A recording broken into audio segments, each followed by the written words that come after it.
Hello everyone, welcome back to my channel which is Future with Tarot.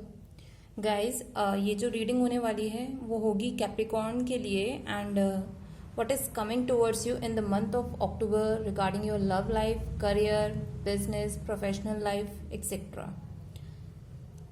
And guys एक चीज और, जब मैं आपके कार्ड्स को शफल कर रही थी तब एकदम से ना सारे कार्ड्स हाथ से गिर गए. मतलब ऐसा नहीं है कि मैंने जानबूझ के गिराती हूँ, हाथ से छूट से जाना. ठीक है, तो जब ऐसा कुछ होता है ना कि मोस्टली कार्ड्स आपके हाथ से फैल जाते हैं तो उस टाइम पे आपको बोला जाता है कि आपको अपनी एनर्जी को आपने डिफरेंट डायरेक्शंस में जो स्प्रेड कर रखा है ना, कि आप इस डायरेक्शन में भी देख रहे हैं कि कहीं से ये चीज़ मैं कर लेता हूँ तो ये मेरे लिए अच्छा होगा, दूसरे डायरेक्शन में भी हाथ पैर मार रहे हैं, तीसरे में भी मार रहे हैं.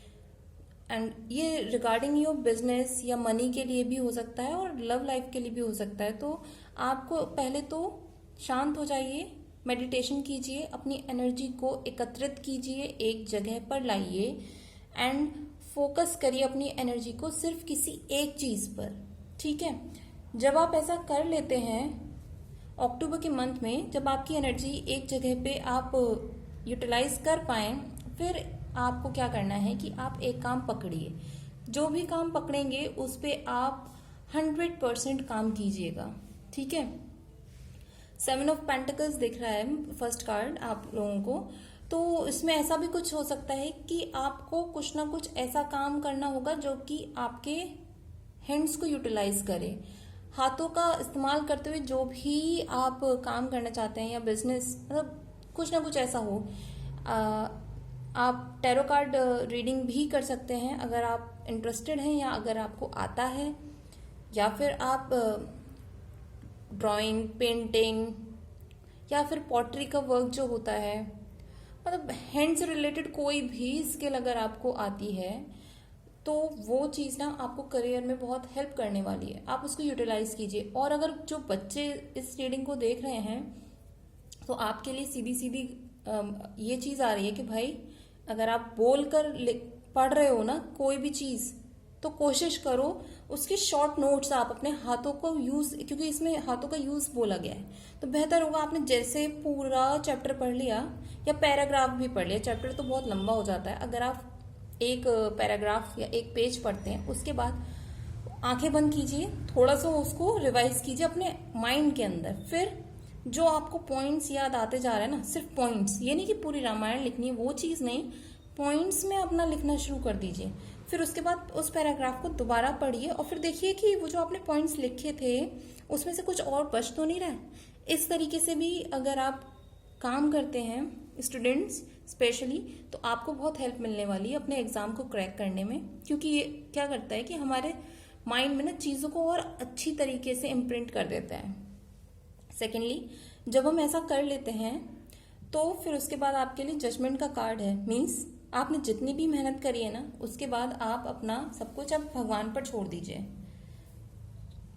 भगवान पर छोड़ने का मतलब ये है कि आपको स्ट्रेस आउट नहीं करना है कि मैंने इतना मेहनत करी, सब कुछ कर लिया, हाथों का यूज कर लिया, माइंड का यूज कर लिया एंड पूरे फोकस के साथ मैंने काम किया है. Now you release your energy towards the God.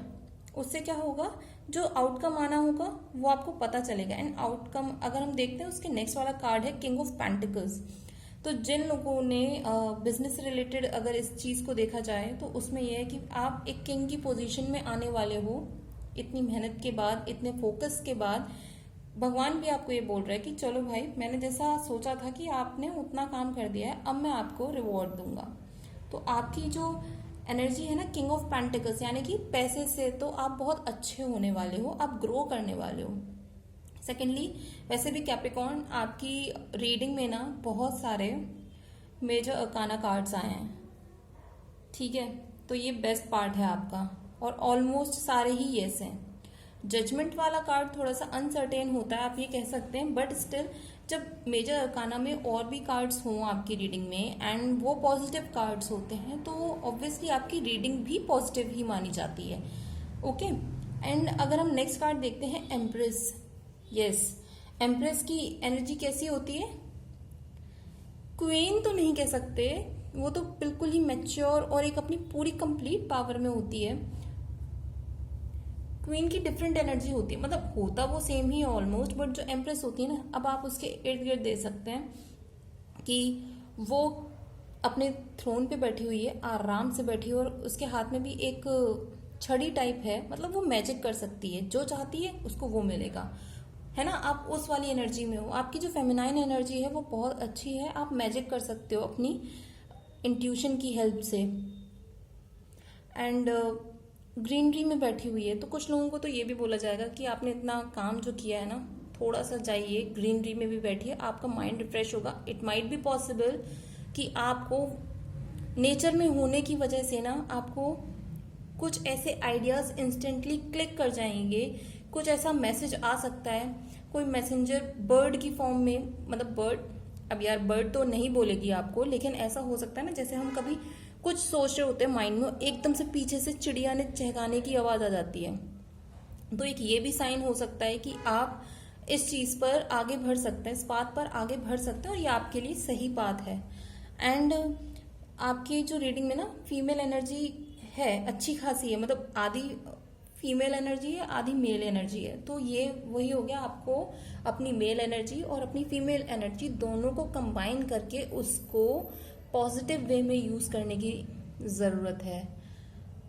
And थोड़ा बहुत आप अगर योग कर सकते हैं तो वो भी आपके हेल्थ के लिए और आपके माइंड के लिए बहुत यूजफुल रहने वाला है। एंड बिजनेस वालों को तो भाई रीडिंग बहुत अच्छी आई है, जो भी मतलब फाइनेंशियली अपनी चीजों को पूछना चाह रहे हैं ना, उनके लिए बहुत अच्छा है। बस आप अपने इंट्यूशन पे काम कीजिए, आपका जो माइंड एकदम से चीजों को बोलता है ना, उस पर थोड़ा सा ध्यान देना शुरू करिए। जैसे आप कुछ भी वीडियो सुन रहे हैं, कुछ भी टीवी में देख रहे हैं, या कोई भी आपसे रेंडमली कुछ भी आके पूछता है या कुछ भी बात करता है, तो एक और उस टाइम ही कुछ अलग सा हो जाता है, जैसे कोई चिड़िया बोल गई, या फिर आपका फोन बज गया, या फिर कोई बेल बज गई, तो जरा थोड़ा सा ना उस पर फोकस कीजिए कि भाई ये चीज हुई क्यों, है ना। कहीं ये चीज आपको किसी चीज में हेल्प कर सकती है जो आप चाहते हो अपनी लाइफ में ग्रो करना।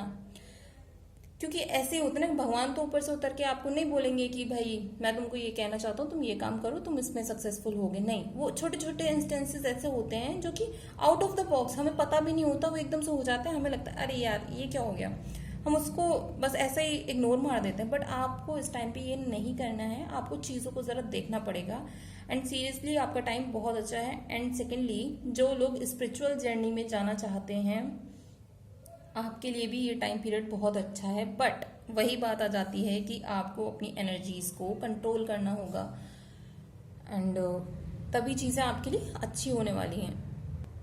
एंड गाइज, एक चीज़ और, अगर आप चाहें ना तो यूट्यूब पर सर्च कर सकते हैं शांभवी मुद्रा, ठीक है। या तो आप नॉर्मली कोई भी चैनल, योग चैनल पर देख सकते हैं, मैं किसी को ऐसे नाम नहीं लेना चाहती, बट बहुत सारे चैनल हैं जो आपको तरीके से बता सकते हैं कि शांभवी मुद्रा कैसे होती है। उसमें क्या होता है कि आपको अपनी एनर्जी को, इंटरनल एनर्जी को कंट्रोल करके आप अपने उस पूरी एनर्जी को ना पीनियल ग्लैंड की तरफ डायरेक्ट करते हैं। उससे क्या है, आप जो इंट्यूशन है, आपका जो गट फीलिंग है, वो और अच्छी होती चली जाती है, एंड आपकी स्लीप साइकिल इंप्रूव होती है। एंड आपको जो है ना चीज़ें करने के लिए जो मोटिवेशन आप बाहर से ढूंढते हो, वो अपने आप ही अंदर से आना शुरू हो जाता है। मतलब काफ़ी अच्छी योग की प्रैक्टिस है। और ऐसा भी नहीं कि इसके लिए आपको कुछ तामझाम चाहिए, आपको सिर्फ एक जगह बैठना होता है, दैट्स इट। तो आप यूट्यूब पर उसे सर्च कीजिए एंड उसे करना शुरू करिए, आपको बहुत बहुत अच्छे रिजल्ट्स देखने को मिलेंगे। एंड अब हम देखते हैं कि ओरेकल कार्ड की तरफ से आपके लिए क्या गाइडेंस है।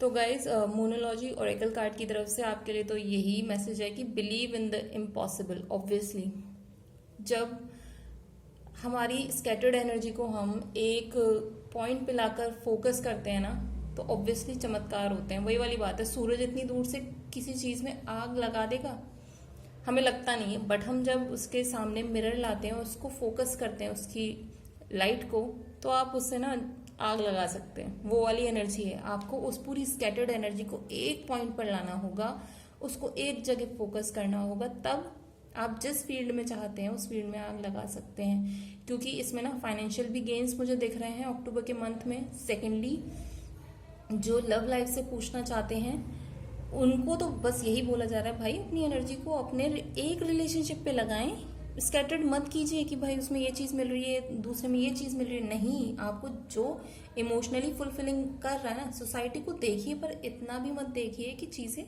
बाद में चल के आपके लिए प्रॉब्लम क्रिएट करें। तो फर्स्ट ऑफ ऑल आप एक दूसरे के साथ का रिलेशन देखें, आप देखें कि वो चीज़ कितनी अच्छी है आप लोगों के लिए, फिर उस पर और काम करना शुरू करिए। तो गाइज, करियर वालों के लिए, जो आप एग्ज़ाम वाले हैं बच्चे, उनको भी यही है कि अपना एनर्जी फोकस करिए, अपने एग्ज़ाम पे थोड़ा सा लिखना शुरू कीजिए।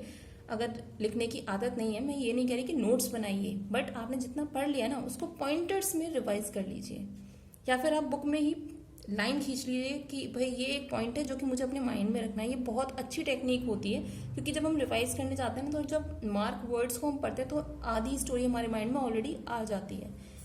तो उन लोगों के लिए भी काफ़ी अच्छा टाइम है। एंड अगर आपको ये रीडिंग पसंद आई हो तो do like, share, comment and subscribe to my YouTube channel which is Future with Tarot. And guys, अगर आपके पास कोई और सजेशन हो तो मेरी जीमेल आईडी futurewithtaro@gmail.com पर अपने आइडियाज़ भेज सकते हैं, या फिर कमेंट सेक्शन में भी मुझको बता सकते हैं। Thank you.